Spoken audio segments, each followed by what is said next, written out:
जय गुरु।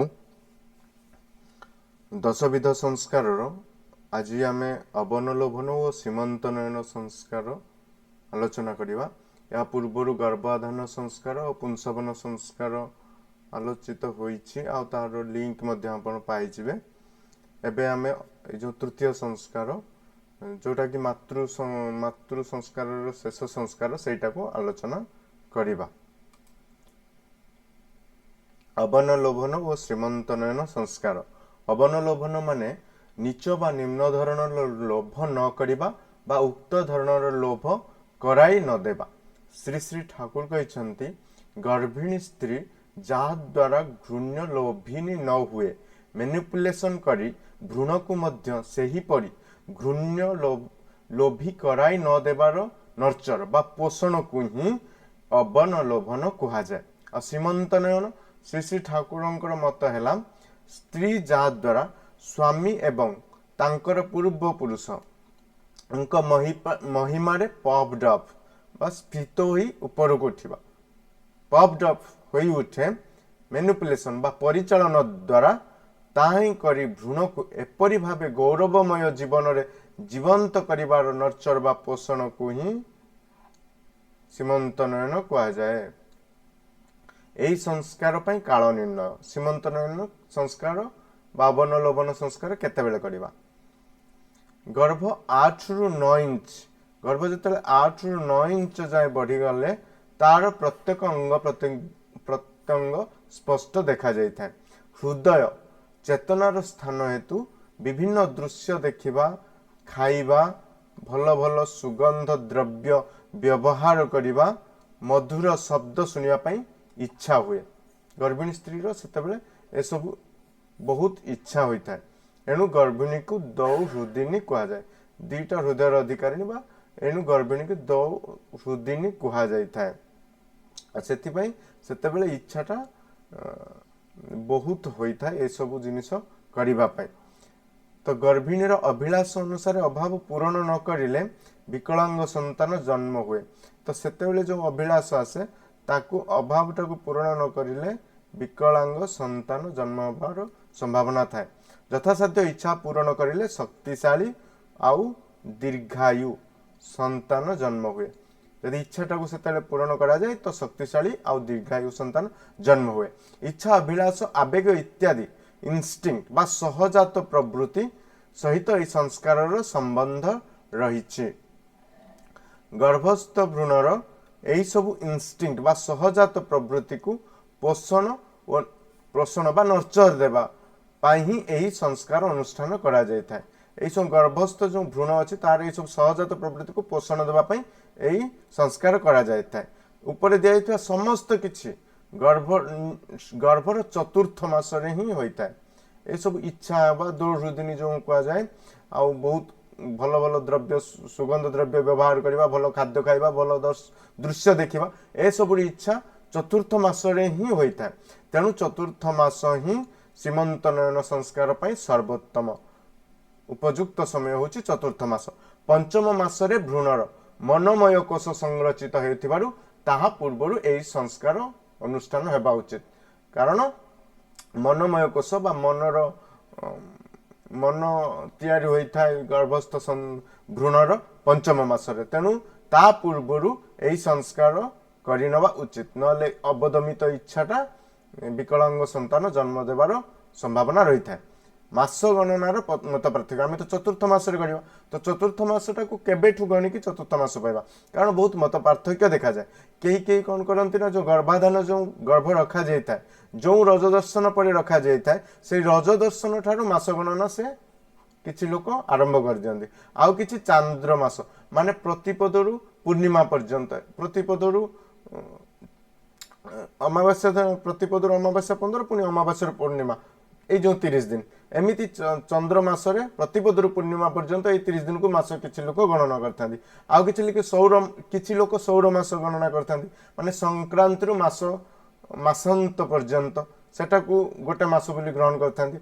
आउ किछि लोक सावन 30 दिन रे समाप्त मास ठीक 30 दिन रे गोटे गोटे मास से गणना करिथांती आउ किछि इंग्राजी तारीख अनुसार भी मास गणना करथांती किंतु सर्व आमे जो चतुर्थ मास रे सीमंत नयन संस्कार करिबा तो मास गणनाटा किपरि हबा सर्वोत्तम मास गणनार सर्वोत्तम उपाय है एई कि जे गर्भधान दिवस को आद्य दिवस रूपे जो दिन गर्भ निषेक है जो दिन आम गर्भाधान संस्कार गले से दिन को 1 नंबर दिन ग्रहण करके सहित 30 दिन लेखाए से दिन को 1 नंबर धरिकी 30 दिन लेखाए जोग कर मास गणना करवा सबुठू भल उपाय एहीपरि भाव में गणना करी तृतीय मास समाप्ति पर चतुर्थ मासर आरंभ रु शेष पर्यंत यही जो 30 दिन यही 30 दिन भितर जब भी सीमंत नयन बा अवनलोभन संस्कार करवा उचित पांजी मानकर यही संस्कार पर निर्दिष्ट दिवस उल्लेख थाए एसबू पांजी मानकर सीमंत नयन अवनलोभन संस्कार पर निर्दिष्ट दिन सब उल्लेख थाए किंतु या हुए तो चतुर्थ मास पड़ी न पारे तेणु यह सार्वजनीन नुहे कि पांजी को ही जे देखिक करवा सेटा सार्वजनीन नुहे कारण चतुर्थ मास ही करनवा उचित तेणु आमको चतुर्थ मास ही उपयुक्त दिन ठीक करिकी निर्दिष्ट मुहूर्त ठीक करिकी ए संस्कारटा कराई नवा सर्वोत्तम उपाय चतुर्थ मासरे केउ दिन ए संस्कार पर उपयुक्त पक्ष निर्णय करवा केमती केउ पक्ष रे करवा चतुर्थ मासरे केउ पक्ष शुभ शुक्ल पक्ष ही शुभप्रद शुक्ल पक्ष सब बेले शुभप्रद आ कृष्ण पक्षर अमावास्या व्यतीत अमावास्या को छाड़ी देकी अन्य दिवस गुड़ाक ग्रहणीय होई पारे तिथि केउ तिथि रे संस्कारटा करवा प्रतिपद द्वितीया तृतीया पंचमी सप्तमी नवमी दशमी एकादशी आउ उभय पक्षर ये जो तिथि गुड़ाक उभय पक्षर कृष्ण पक्ष शुक्ल पक्षर ग्रहणीय होई पारे बार निर्णय क्यों बार रे सीमंत नयन संस्कार करवा उचित रविवार मंगलवार गुरुवार यही 3टी बार शुभप्रद सीमंत नयन बा अवनलोभन संस्कार पाई नक्षत्र कौ नक्षत्र रे करवा अनुराधा मूला मृगशिरा हस्ता मघा स्वाति रेवती श्रवणा पूर्व फाल्गुनी उत्तरा फाल्गुनी पूर्वषाढ़ा उत्तराषाढ़ा पूर्व भाद्र उत्तर भाद्र अश्विनी पुनर्वसु आद्रा सीमंत नयन पाई शुभप्रद यही सबु नक्षत्र निर्णय करके आमे करि परिबा सीमंत नयन संस्कार केउ लग्न रे करबा भलो लग्न होची कर्कट सिंह कन्या यही 3टा को छाड़ी देले कर्कट सिंह आउ कन्या ए 3टा को छाड़ी देले अन्य सबु लग्न रे आमे करि परिबा सीमंत नयन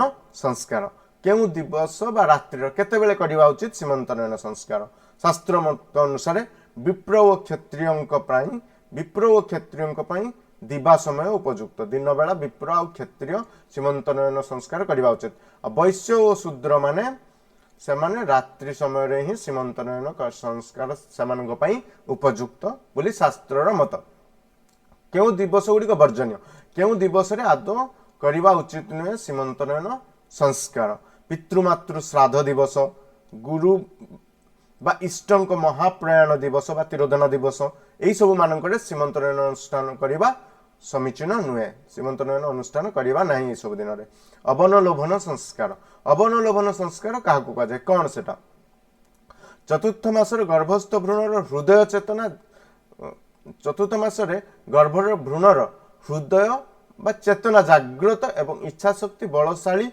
हेउथिबारु तार प्रभाव गर्भिणी उपरे पड़ी थाए माने दो हृदय 2टा हृदय अधिकारी से कह जाए भ्रूणर हृदय प्लस मार हृदय 2टा मिसिक इच्छा प्रबल होता है चतुर्थ मासरे विभिन्न प्रकार खाद्य खाइबार जो कथा आम आलोचना कले खाद्य खाइब सुगंध द्रव्य व्यवहार करवा दृश्य देखा एसब इच्छा प्रबल होता है एसबू केवल खाद्य कहीं पिंधापी एसबू लोभ होता है ये चतुर्थ मास बहुत लोभ होता है किंतु नीच बा घृण्य वस्तु प्रति लोभ सर्वथा निंदनीय तो ये जो लोभटा होता है से खराब जिनस प्रति भी लोभ आसीपे भल जिनस प्रति भी लोभ आसीपे किंतु घृण्य बा नीच बा खराब जिनस प्रति लोभटा सब निंदनीय कारण ताहा गर्भस्थ भ्रूणर शरीर और मानस संस्थिति उपर गभीर प्रभाव पकई था मंद चिंता घृण्य चिंता नीच चिंता एसबू नीच वस्तु प्रति लोभ नीच प्रीति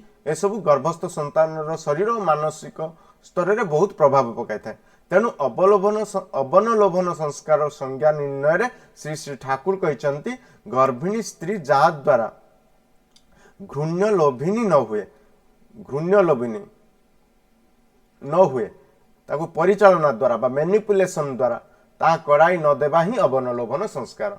लोभटा जमी अव प्रति बा नीच प्रति घृण्य जिनस प्रति न हुए सेटा को मैनिपुलेट करी परिचालना करी कराई न दबा, घृण्य जिनस प्रति लोभ कराई न दबा ही अवनलोभन संस्कार। सुतरां शुभ सुंदर लोभिनी कराइबा ही हेउची अवनलोभन संस्कार मुख्य उद्देश्य। सुंदर भल उच्च प्रति श्रेय प्रति श्रेष्ठ प्रति जमी लोभ आसे से जिनस कराइबा ही हेउची अवनलोभन संस्कार मुख्य उद्देश्य। तो ये विशेष द्रष्टव्य होची माछ मांस अंडा प्याज रसुण इत्यादि खाइबा द्वारा कामुक ईर्षालु हिंसुक शीघ्र उत्तेजना प्रवण अल्पायु रुग्ण अलस संतान जात हुए। तेणु ये खाद्य दृष्टि अन्य दृष्टि सेमती कुदृश्य देखा मोबाइल टीवी रे वेदनांतक बा वेदना दायी एसबू दृश्य बा बहुत क्रूर दृश्य एसबू देखिले मानस जगत रे तार प्रभाव पड़ी था। तेणु एसबू न करदे उचित। तापर हूँ साधभक्षण गर्भर सप्तम बा नवम मासरे साधारणतः आम मानकर साधभक्षण रीति रही है किंतु ठीक नुहे। कारण ये जो खाइबा भल जिन खाइबा प्रति इच्छा तो चतुर्थ मासरे ही हम आम जो सप्तम नवम मासरे साधभक्षण करांती साधभक्षण उद्देश्य ही साधित हैलानी। तेणु चतुर्थ मासरे ही साधभक्षण करने अपरिहार्य। साध उद्देश्य खाद्य सामग्री प्रस्तुति गर्भिणी इच्छा अनुजाई हेबा उचित। पुनि सेटा नीच जिनस प्रति इच्छा है परिचालना करके बंद करवा दरकार। जमी भल जिनस प्रति लोभ हुए सेटा को परिचालना बा मैनिपुलेट करके कराइबा उचित। खाद्य सामग्री गुड़िक शुद्ध सुस्वादु और तटका हेबा उचित।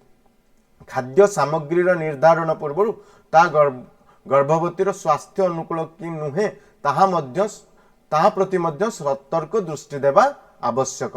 आमिष आदि तामसिक खाद्य वर्जनीय आदौ दबा उचित नुह। सात्विक खाद्य सर्वथा स्वागत योग्य। अवनलोभन संस्कार सहित साधभक्षण ओतप्रोत भाव में जड़ित से सप्तम नवम मासरे कले किछि लाभ नहीं।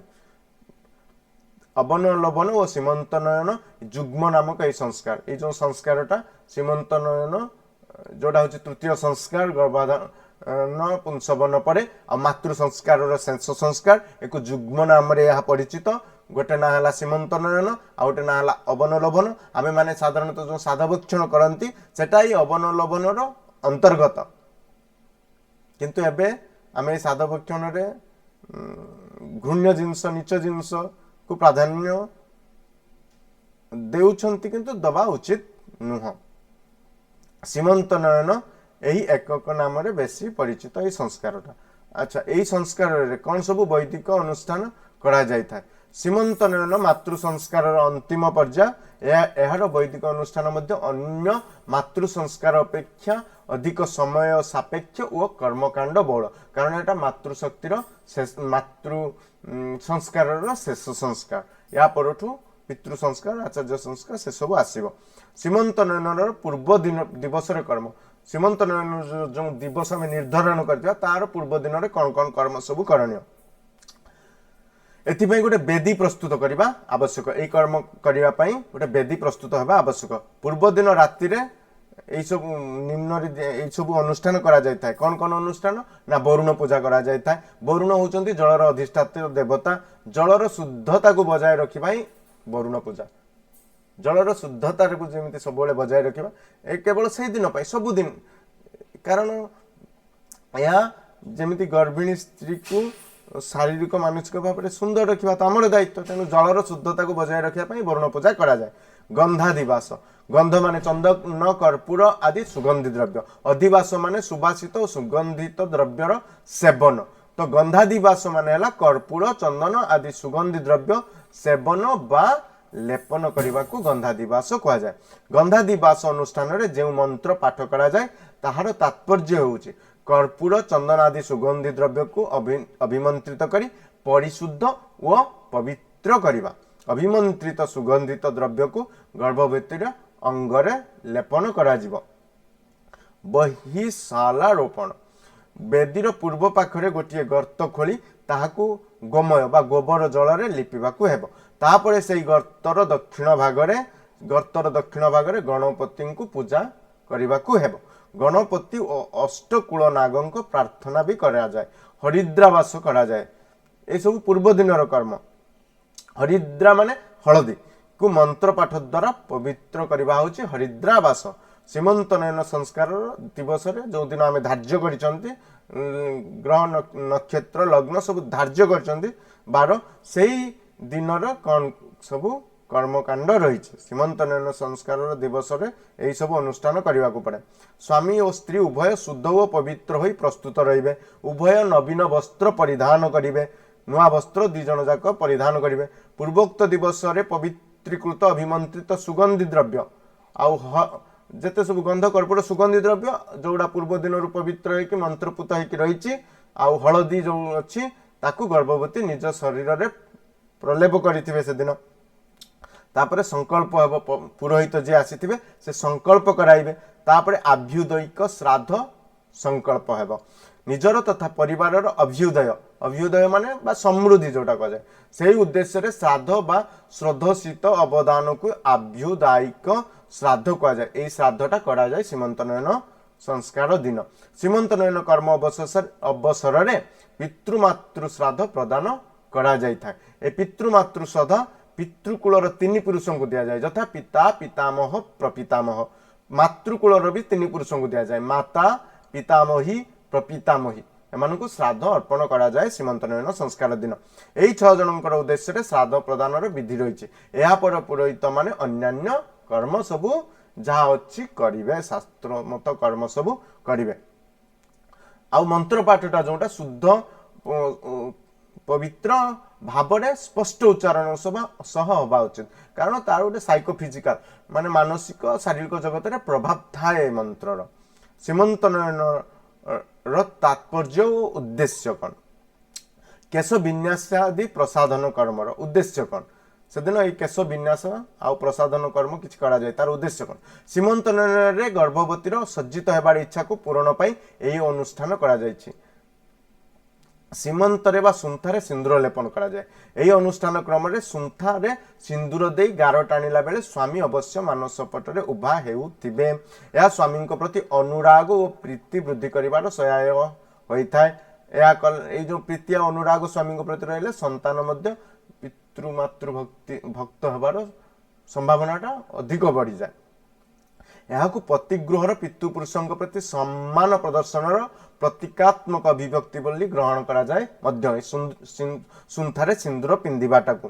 ଉକ୍ତ ଅନୁଷ୍ଠାନ ଅବସରରେ ଗର୍ଭବତୀ ବଧୂ ସମ୍ମୁଖରେ ସ୍ୱାମୀ କୂଳର ପୂର୍ବପୁରୁଷମାନଙ୍କର ଗୁଣ, କୀର୍ତ୍ତିକଳାପ, ଖ୍ୟାତି, ଯଶ, ମାନ, ମର୍ଯ୍ୟାଦା ସମ୍ବନ୍ଧରେ ଆଲୋଚନା, ଚର୍ଚ୍ଚା, ଗୁଣ କୀର୍ତ୍ତନ ମାଧ୍ୟମରେ ତୋଳି ଧରିବା ନିହାତି ଆବଶ୍ୟକ।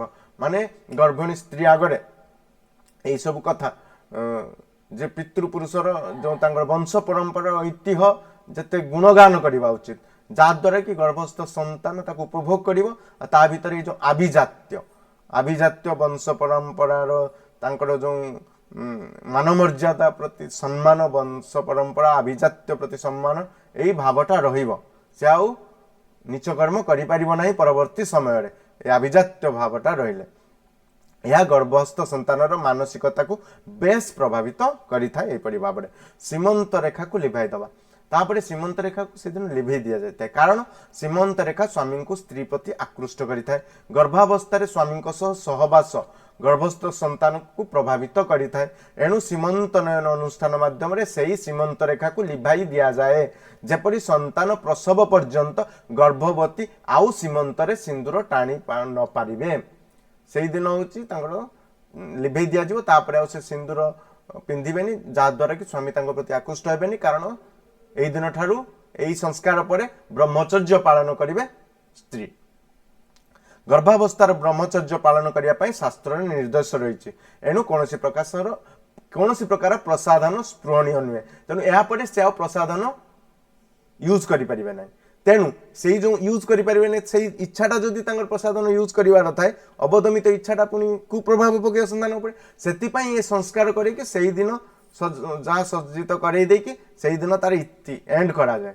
कि से मानस जगत प्रस्तुत हो हाँ मोर सीमंतनयन संस्कार हो गला या परठू मु आउ प्रसाधन सामग्री यूज करि परिबो नहीं संतान जन्म हेबा जाए से मानसिक स्तर रे गोटे दृढ़ता रही अवदमित इच्छाटा तांको अंतर रे स्थान पाइबो नहीं रहिबो नहीं प्रसाधन जेपरी आउ न करे सेतिपाई ए अनुष्ठान माध्यम रे एपरी करा जाय थाए पंचम मासरे मन तैयारी होई थाए गर्भस्थ संतानर मनमय कोष जोटा तैयारी हुए पंचम मासरे एथिपाई सीमंतनयन ठारू गर्भवतीर ब्रह्मचर्य पालन पूर्वक एक पवित्र जीवन यापन करिया पई शास्त्र निर्देश कहीं ब्रह्मचर्य पालन करा जाए चतुर्थ मास पर जो सीमंतनयन हवन लवन संस्कार पर कारण गर्भस्थ भ्रूणर मनमय कोषटा पंचम मासरे तैयारी हुए मनर तैयारी हुए आउ ब्रह्मचर्य पालन न कले तो सेटा ता मन उपरे बहुत कुप्रभाव पकाइब से ब्रह्मचर्य पालन निर्देश रही शास्त्र रे यही अनुष्ठान माध्यम रे गर्भवतीर इच्छा कामना वासना गुडी को पूर्ण करिया पई अवसर प्रदान करा जाए शेष गोटे चांस दिया जाए नचेत इच्छा गुडी को अवदमित रही जाए जहाँकि गर्भस्थ संतान को अवदमित और भग्न मनोरथ मानसिकता प्रदान करि थाए जो कथा आम आलोचना कले यार निराकरण पई एही अनुष्ठान आयोजन गर्भवती अवस्था गर्भजनित नाना शारीरिक जंत्रणा और कष्ट मनटा दबी जाए यही अनुष्ठान माध्यम आत्मीय स्वजन बंधु बांधव आदि को देखी मन उद्दीप्त हो जाए तेणु ये संस्कार भी करा जाए कारण ये संस्कार जो गोटे कर्मकांड हम बाप घर आसी बंधु बांधव आसी से देखिकी गोटे मनटा खुशी आनंद उत्सव मनटा मजी जाए सीमंतनयन माध्यम अनवलोभन नियंत्रित सीमंतनयन माध्यम अनलोभन को नियंत्रित करा जाए घृण्य जिनस प्रति लोभन करने को नियंत्रित करा जाए बंधु बांधव आत्मीय स्वजन गुरुजन माने गर्भवतीर एपरी घृण्य और निज इच्छा को एटा निच इच्छा को नियंत्रित करी शुभ और स्वास्थ्यप्रद अभिलाष रे परिणत करांती फलतः कुभावना ता सुभावना रे परिणत हुए जते निच प्रीतिटा उच्च प्रीति रे कुभावनाटा सुभावना रे परिणत हुए यही संस्कार करने द्वारा यार सुपरिणाम को भोग करे गर्भस्थ संतान यार जिते सब ये कर्मकांड सुपरिणामटा शेष में भोग करे गर्भस्थ संतान परवर्ती मुहूर्त गोटे सुंदर संतान धरावतरण करे जय गुरु।